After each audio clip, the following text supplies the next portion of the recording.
So I have the honor of introducing Bracha Aidel. Bracha Aidel Silverstein is a mother of 5 incredible children and 3 grandchildren, Baruch Hashem B'li Ayin Hara.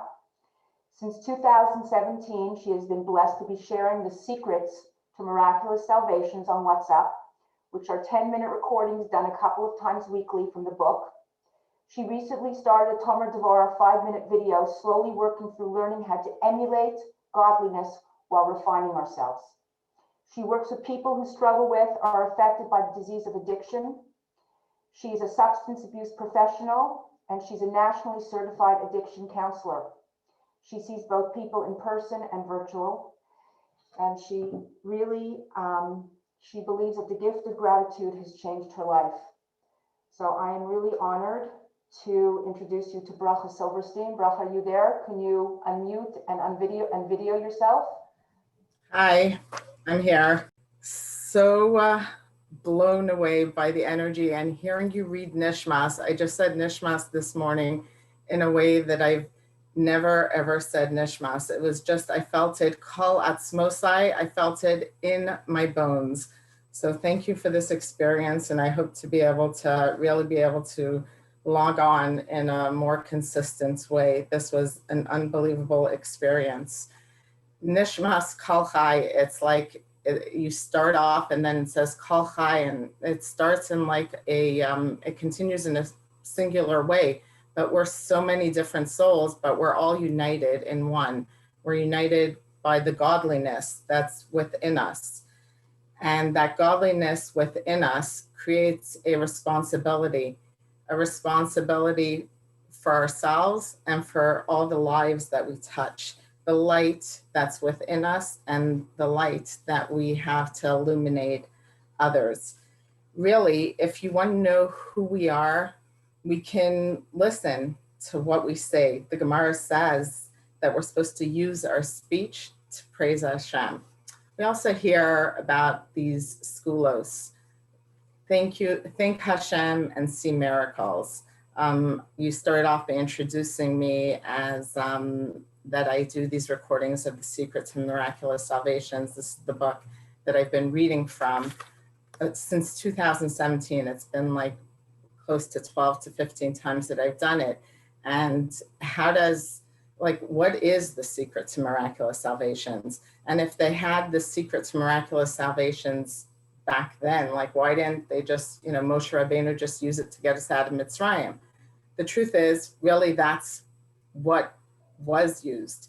The secret to miraculous salvation is very similar to the fact, and to connect it to the gratitude. What does that mean? When we're born, in a lot of ways, we're conditioned to see things through a negative lens, through the hurt, the pain. We fall and we focus on that space, the space of the pain and the space of what hurts us at that moment. If someone scrapes their knee, that's what they're focusing on, as opposed to all the rest of their limbs and organs that feel totally fine.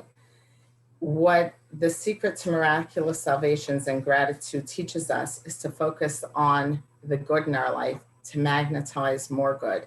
Where you put your focus is what you attract. And that's what HaKadosh Baruch Hu was teaching us as a nation in our foundation during Yetzias Mitzrayim. And what is in the Torah. Torah is the best psychology book. It teaches us to connect to learn about how to connect, to see the good in our lives. I remember one time when my daughter was about 3 years old, and I practice gratitude with my kids. And before she goes to sleep, I say, what are 3 things you're grateful for? And one day when she was getting off the school bus, she fell down, she scraped her knee, and she goes, oh, I'm so grateful it's not bleeding. I was thinking, wow, this gratitude really works. Because normally when kids fall down, they scrape their knee, they're focused on the fact that their knee hurts them so much. So what is the secret to miraculous salvations?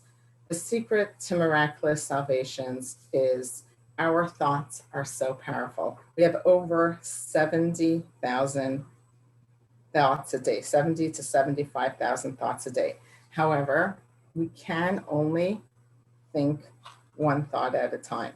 So if we focus and be very, the word mindfulness is thrown around all over the place. But if we start being mindful of our thoughts and weeding out the negative thoughts. So a lot of times the first negative thought comes straight from the Yetzer Hara. So the one that says, oh, you can't or you won't, and substitute it with, I can or I will. Could happen because Hashem is loving. Hashem is full of compassion. Hashem is limitless. Hashem is infinite. So then we open up that path, that valve, the pipeline for the Yeshua to come to. When we do the I can't, so that's where we shut it down. That is where gratitude opens up the floodgates for the Yeshuas to come through into our lives. We live in such challenging times. When we start writing gratitude lists, I've been doing it for, I think it's close to 18 years now, writing a list every single day, 5 things a day. And when I have clients, that's one of the things I give them for homework is to start writing gratitude lists. And in the beginning, some of them will be, I'll say, did you do your homework? And I thought about it. I said, do you want to be 25% happy, or do you want to think you're 25% happier? Do you want to be 25% happier? Because what happens is that we have our thoughts, our speech, and our action. When we bring things down to action within ourselves, then we create action, room for action within our lives. By opening up ourselves to gratitude, by seeing the good in our life, we magnetize more good in our life. When we're able to focus on the good, we're able to create more good in our life. It really, really, really does work. And that's the word segula. Segula really means treasure. Segula, we're a treasured nation. The segula of Nishmas is that we're going to sing Hashem's praise. We're going to focus on the praise that he gives us. I heard a story from that Rabbi Joey Haber said, and he said that there were grandparents in Eretz Yisrael, and they were sitting, and they had a grandchild sitting in a high chair, and all of a sudden they heard a large crash, and their chandelier, very, very expensive chandelier, fell down, and it fell on top of the grandchild. And the kid was crying, and they went and they were plucking out all the glass and all the crystals, and they pulled it out. And Baruch Hashem, nothing happened to the child. It was miraculous. So they went and they made a huge Sudas Hadah. And the Rav that came to speak to at the Sudas Hadah said, you see how good Hashem is? Hashem wanted these people to lose this expensive chandelier, but he also wanted it to be a moment of joy for them at the same time. When this chandelier fell on the grandson and nothing happened to him, what did they focus on? They focused on how grateful they are that they have life, they have health, their grandson is happy, nothing happened. And they even made a party that their chandelier fell. They noticed all the gifts that Hashem gives them, and who cares about a chandelier at that moment? And that for us becomes our gift of gratitude. That opens up for us so much good. When we can take out our gratitude glasses and see, yes, we all have challenges in life. Every single one of us, every day will have challenges. But at the end of the day, what is it that we see? Do we see where Hashem is giving us our personal hugs, or are we seeing the bumps in the road? Where do we want to live our life seeing? And when we see the good, Hashem is like, aha, she noticed me. I'll give her more to notice. It's like a parent. When our kids notice that we, gave them something or whatever it is, you always give them that little extra. But if they're fetching about everything you do anyways, so that's not the kid that you're, trying to please, because they never, appreciate what you do for them, right? At the end of the day, by thanking Hashem, you do end up seeing miracles. Why? Because you become a person that magnetizes that. And the energy that you're giving off is one of gratitude. You see the good in your life. You appreciate the good in your life. Within every challenge, there is always a gift. Hashem's only giving us the challenges to bring out the good within us. And if we are able to focus on that, we become happier. We become more successful, because then we're able to connect to our higher self. And that's really why we're going through this journey. And that's the secret to minimizing the challenge, because we're going through the challenge in order for us to refine ourselves. So if we're able to focus on that, to find the good in it, and to work on connecting to our higher self, so then the struggle doesn't necessarily need to be there, or we don't necessarily need to see it as a struggle. Then it's not so as painful or as challenging. So the gift of gratitude does work, does make us happier. And I'm so grateful for this opportunity to be able to share that with all of you. I did see while I was trying not to notice the chat while I was talking, because it was getting a little distracting, but someone asked if we could post the link to the Secrets to Miraculous Salvation. I guess I'll do it on the WhatsApp chat. I'll post that there. And I'm so grateful for this opportunity. Thank you. Thank you for having me here today. So that was really beautiful. Thank you so much. I want to tell you, I want to open it up for discussion, or if anybody wants to ask any questions. It's so interesting. You said something so amazing that really stuck out with that story. You said that when the Rebbeinu Shalom wanted to take away the chandelier, he also wanted to give them joy at the same time, right? It's such an amazing concept that you brought up. It was like the chandelier was supposed to leave, right? That somehow that was a kapara, right? For something. Yes. But within that moment, with so much love of Hashem, that the joy was that their grandson was fine. So they couldn't even focus on the chandelier. It's such a beautiful point that you brought out. Such a beautiful point. I believe Hashem always wants us to find the joy in the moment. Always, always wants us to find the joy in the moment. I remember in the beginning of Corona that at some point, when it was just felt like it was always, it was just like, this gray cloud started to hover, and it was harder to find the gratitude. And I turned to my kids and I said, okay, remember the story of Reb Elimelech and Reb Zusha, and my son, who's a 20-year-old straight-laced yeshiva student, and said, no, ma, what? So I said, okay, so Reb Elimelech from Lezhinsk and Reb Zusha, they were in a self-exile, and they were thrown into jail. And they were known for their simcha, their absolute joy in serving HaKadosh Baruch Hu with so much joy and bringing light to this world. And this jail cell that they were in was this huge, huge room. And in the middle of the jail cell was a round pot where everybody went to the bathroom. And Rebbe Elimelech went over to the warden and asked the warden if he can please take the pot out, because he wanted to pray. And the warden said, no, that's not how you do things over here. You're in jail. The pot stays.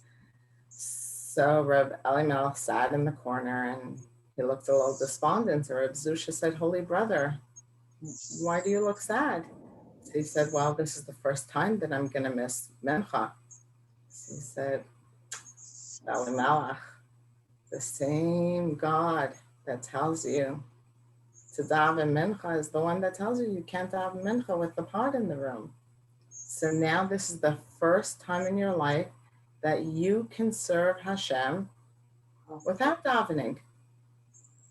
You're serving him, doing his will without davening. Let's dance.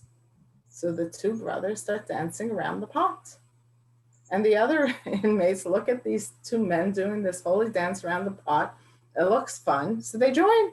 And so all the inmates start dancing around the pot, and the warden goes to one of the inmates and says, what's happening over here? And they said, I don't know, but there's something awesome about this pot because they're dancing around it. And he goes, well, if that's the case, then I'm just taking it out.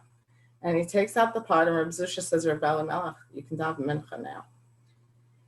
And so I told my kids, I said, you know, what we could do is now we can put a little pot in the middle of our dining room table, and every time we have a little issue, we can write it in the pot, and we can say, at least it doesn't have poop inside. And my little kid liked that, and she laughed, and whatever it is. But at the end of the day, yeah, we're meant to dance, because whatever it is that we're going through, that's the way we're meant to serve Hashem. That's perfect for me. That helps me become the better me at that moment, in that space. Wow. I never heard that story. Wow.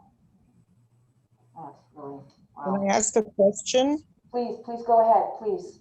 When you're making your a list of 5 things every day, is it, are you putting in different things each day, or are you repeating things that are important to you? Never repeat. Never repeat. Never repeat. Okay. And you've been doing this all along, and you've never repeated. Yeah. That's okay. Very good. I'm going to do that. Very good. Thank you. Thank you so much. It changed my life. But what if there's something, Bracha, that you're really, really grateful for? Like you have this tremendous gratitude for, and you just can't stop feeling so much gratitude for it. So in your 5, you just want to keep putting that one thing in. Then if let's say, even if something repeats itself, then I would have a different reason for it. Maybe then I would write a reason or thank Hashem in a connected way. But there's always other 5. Even if I want to, then I can still write 5 more. And you're keeping this is in a book, in a binder that you're keeping? So I don't keep it in a book. I've written it either in over the years. Sometimes it was in emails, or sometimes on text, or I'm not good about these book things. I try it in books sometimes. I personally, that's my thing, is that I'm not great about books, but I do tell other people to write in journals, but I'm honest. The main thing is to write it, not to keep it in an organized manner or whatever. The main thing is to not write in your it head. out. It has to be, you have to bring it down into an action. Yeah. Right. But like you said, it doesn't have to be in a booklet. Just as long as it's written, it's nothing that you have to bring it into action. I understand. Yeah. Makes sense. Thank you. Bracha, Go ahead. Oh. Go ahead. Yeah, quick question. What about something you would like to happen in the future? Meaning it could happen any second, it could happen any day, month, or year, but you it's something that you're obviously wanting Hashem to fulfill for you now. Would that be part of the gratitude? Like kind of, HaKadosh Baruch Hu, thank you for X, but it's not exactly there yet. So that's in the Secret to Miraculous Salvation. There's separate exercise on how to attract to Yeshua. In other words, where you write what your challenge is, and then you write what the Yeshua looks like, and then you do that for 2 weeks. And that's an exercise that, I walk you through and show how to, do like a guided imagery for the Yeshua. And that's also a very powerful tool. But that's something separate than gratitude. And you're sending the link? You're sending the link to us in the chat? I'm going to send it on the WhatsApp chat. Is everyone here on that WhatsApp chat? Not everybody. I don't know how to do it on Zoom. I'm not on my phone, so I don't know how to do it on Zoom. No, not me. already put it up on the chat. Oh, okay, fine. But we can also put it on the WhatsApp group. We can also post it on the WhatsApp group for anybody who wasn't on the call today, who wants to be able to connect to that. Anybody else have any questions? Anybody want to go ahead? Naomi, can I say something? Yeah, of course. You don't have to ask me, of course. Go ahead. Okay.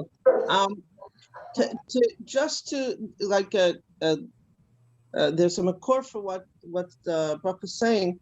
The Ben Ish Chai talks about when in Kedusha we say Kadosh Kadosh Kadosh Hashem Tzavakis Malecha It's Kavoidai.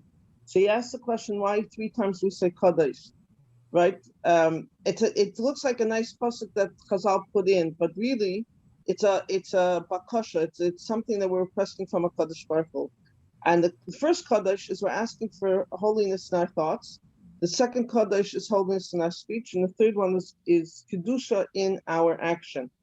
And because everything stems from Akshava, from thoughts, that's why it's first. And we always have to ask the Kadosh Baruch Hu that Kadosh Baruch Hu should help us refine our thoughts and keep it positive, because everything from there is going to manifest.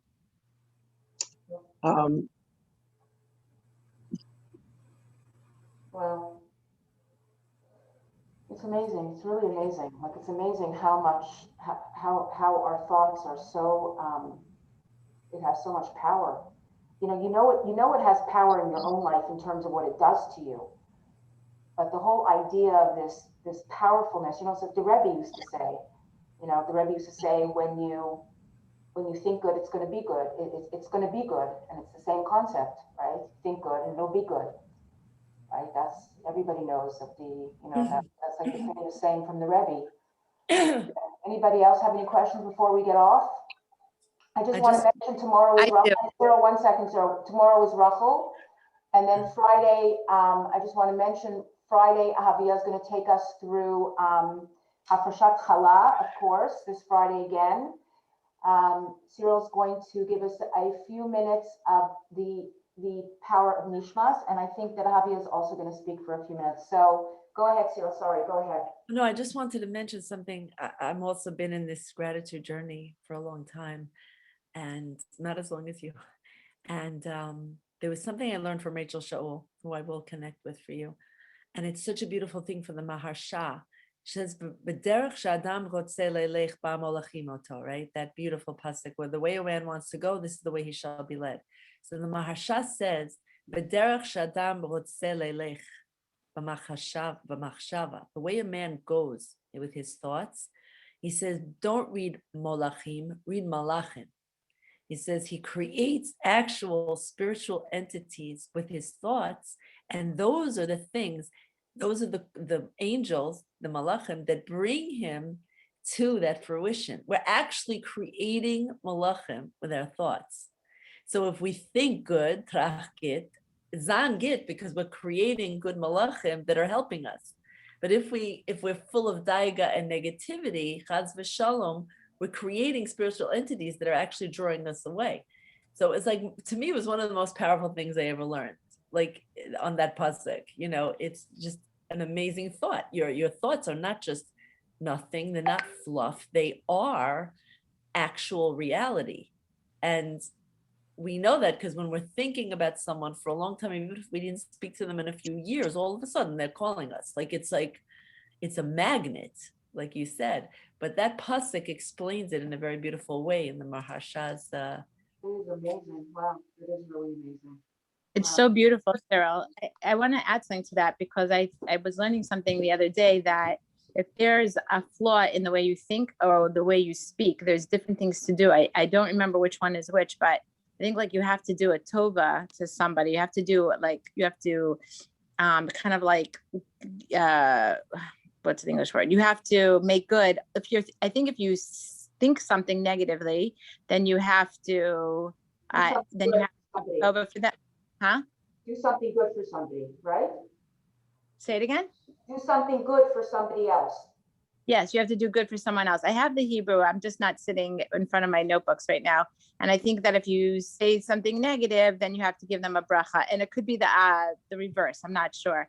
I'm trying to remember what makor, what source that was from. And I'm kind of blanking right now. So maybe I'll put it in the chat. But it just goes to show kind of like what Cyril is saying is that, and what Rebbe Yagod was saying, if that's really true, that there's an entity created by each kadosh, we're so kadosh, and we're creating malachim, then and then the opposite is true, that Chazal is explaining that if there's a flaw in any of those levels, there's different ways of doing tshuva. So thank you so much. That was great. Wow, that's amazing. That's amazing. Wow. Okay, Naomi, can I tell something?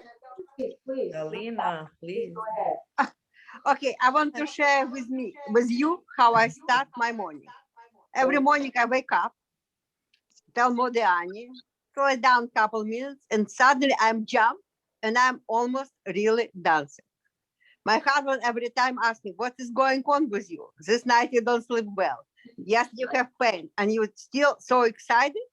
And I tell Marat, I can take care of myself. I see sunshine. And if it's rainy day, tomorrow will be sunshine. I thank God for the love that God give me in my heart, for my family, for all the blessing. And when you start the day with this attitude, doesn't matter what, you will finish this day with the same attitude.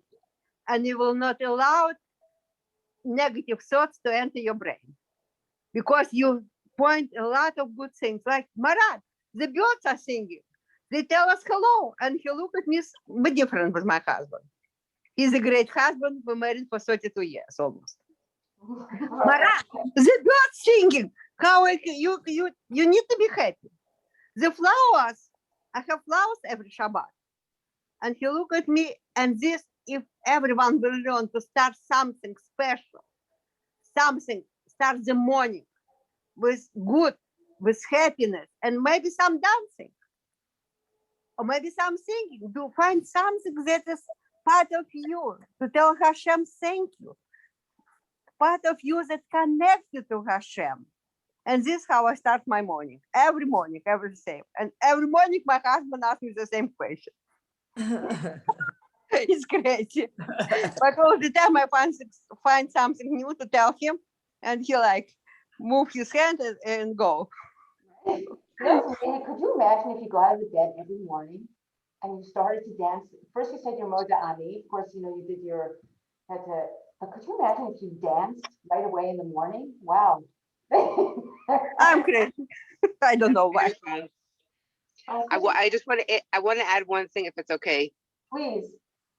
When Rabbi Yagod was talking about kadosh, kadosh, kadosh, one of the things that moves me so much and I yearn for so much is right before we say kadosh, kadosh, kadosh, he talks about the angels, how they look at each other with reverence and respect, and they're filled with awe of each other and allow themselves to unify praise HaKadosh Baruch Hu. Like I feel like I can't wait for us to do that, where we look at each other with such respect and love and no animosity, and we're so unified that we all like look at each other like, no, you go first, no, you go first, no, like, let's all together just say nishmas together and say kadosh, kadosh, kadosh to Hashem in the most. I can't wait for us to do that. I know, I agree. I so agree with you. It's so beautiful. You're so right. You're so right. When we can actually see the greatness of others, or even the greatness of someone else's children, or whatever it is, or the person's need, anything, as much as we feel that need for ourselves. Really. Right. And it really starts. That unity, rooted in that unity together to such an extent. That's really knowing that every single one of us is Hashem's children. Everybody. Right. And it does start with that gratitude. Okay, can I say something? Of course. You don't have to say. Oh, can you hear me? Yeah, we hear you beautiful. So I've been learning like at least 2 classes of Devar Machut every day, and it's made for these times for Mashiach. And the Rebbe was saying that there's 3 levels, and now we're on the 3rd level. One is like, for example, when Moshe went to get the luchot, and then they had the golden calf. So we have A, which is good. B is they crush it, they ruin it, and then we get the other luchot and even more parts of the Torah. So it became even greater. So the crushing leads to the geula. So right now we're on level 3. So he says we all have to jump. We have to get to our atzmus. We have to clean our core, make our inside match our outside, and we have to be there. Like all of us have to get there right now. And that is bringing geula, and each of us is a part of Moshe Rabbeinu. Each of us becomes, by cleaning our core and getting to our atzmus, we are bringing Hashem in us, and we are actually a part of Hashem. We are a part of Hashem anyway, but we're getting our core into there, and we're connecting, making this great connection that geula comes. I mean, it's here, but we just have to bring ourselves into it. We have to bring it into us. So by a collective consciousness also gets us there. Like, for example, because the women didn't sin at the golden calf and at the party of Hashverosh, that's why the Shechina is here. Shechina is the female part. But one thing I realized, the greatness of the yeshiva is these boys are sitting, instead of in the parties of Hashverosh, they're learning Torah, and now their collective male part is bringing its part down to connect, the Ma'avaba, Manvaban. So that's what we're trying to do right now. We have to be in the 3rd level, get there, clean ourselves out, make your inside match your outside, connect to Hashem totally, and be a part. We are Moshe Rabbeinu. We're all that now. Our neshamas are those generations. So we have to get there. And they said the generation that doesn't bring Beis Hamikdash, that we did the opposite. So by us all getting there and bringing other people, it's going to bring the Beis Hamikdash down. Amen. Right. Beautiful. But the Rebbe's pushing for that so hard right now, every day. It's so interesting because you look at how far Hashem has pushed us, and you just, like what Alyssa just said, it's like there's nothing else. Like we just need to do this work because we need geula now. Like we just need it. Like can't live in this reality anymore. And also he's saying there's no past. Forget the past. People had pain and everything. Now just go be in the present and move ahead. No, because also the way we relate to Hashem is based on experiences we had when, like, we're a child. Let's say someone said, well, you're going to be punished if you do this. God's going to be. So, but God is a loving God. So our emotions are not what they should be or what they could be. They're based on other people's, like how their children act, how their husbands act. That's what our emotions, how we feel. But we have to go beyond that and we have to go totally beyond that. And we have to be at the 3rd level, and it's actually also the 11th level, which is Me'avar Tava and all that. So that's what we have to get to. And he said, erase the past. Don't think of the past. Don't think of any bad things, any pain. Just be in the present and happy and get there. Just jump. Like So that's what I want to say. Cyril, like Levinsky said a few weeks ago, he said, we are not our feelings. We are not our feelings. And that's exactly what it is. We are not our feelings, right? Our feelings are our feelings. They're, but we are not our feelings. And I love the way Galina gave us such a practical example of how we can get there. I know, it's so true. Dancing. I just love that idea of getting up in the morning and coming out of bed and just starting to dance. I'm actually jumping in here. I just want to tell everybody that this is the magnetism. We're experiencing it right now. And I have to bring my father-in-law, B'zichrono Lava, into the picture. He survived, and he was the one that gave me this message as well, because, when there's hope, when there's breath, there's hope. And that's a very, very important thing for all of us to direct our thoughts towards that. But Galina, I'm dancing with you and all of you women. And yeah, we have to actually create. I love how I think Alyssa said, we have to bring our inside. It's right there, but we have to bring it into our inside. So thank you everybody for helping me dance through the day. And thank you, of course, Naomi and Bracha Silverstein. Thank you so much for your amazing words. I'm going to order your book, and just know that that's exactly what it is. It's just it's expanding the light around the world. So Shavuot, have a great rest of the week, everybody. Thank you, Rhonda. Okay, is anybody else? Because otherwise we're gonna call it a day, and we'll see each other tomorrow, Bezrat Hashem. Anybody else have anything before we go? I just want to tell you. Naomi? It's real. Oh, go ahead, Joe. Naomi? Yeah, who's that? Naomi, can you hear me? Yeah, who is it? It's Josie. I just find it's very hard to hear you. You're so far from the microphone, or is it just my phone? I don't know what it is. Does everybody feel that they can't hear me? I Does don't even know everybody what else Yes, sound you're so? very hard to hear. it is very hard to hear. Really? Okay, I gotta tell my husband that I gotta fix something on this computer. I apologize. Please forgive me. Thank you so much. I'm sorry. No, thank you for telling me. Thank you. I'm so grateful that you're telling me, because I don't want people, when I say the nishmas, I don't want people to have to chas v'shalom. Yes. Okay, thank you so much. I'm gonna definitely ask my husband what I can do with this computer. I don't even know where the microphone is. But I'm gonna ask him for sure. Thank you so much. Okay, everybody. Thank you, ladies. Thank you so much. Have a great day. And mother. Amen, everybody. Amen. Thank you. And thank you. Bracha, thank you for the beautiful words and for sharing with us. And thank you, Basya. Thank you, Blima. Thank you, Rebbe Yagi. Thank you, everybody that spoke. And it was so beautiful again. Thank you. Just another beautiful, beautiful day that is just infused. Thank you so much. Thank you so much. Naomi, to you to make it possible. Thank you, everybody. Alyssa, everybody. Girls, thank you. Beautiful, amazing day. A beautiful day. Thank you, Have a Bracha Aidel. wonderful Thank you, day. Naomi. Thank you. Great to see Thank you. you. Wonderful, beautiful And woman. thank you, Nami. Thank you for bringing bracha to us. It was such a privilege. Thank you so much. My pleasure. Thank you so My much. zchus. Thank you so much. Great Have a day. wonderful day, everybody. Thank you. Yeah.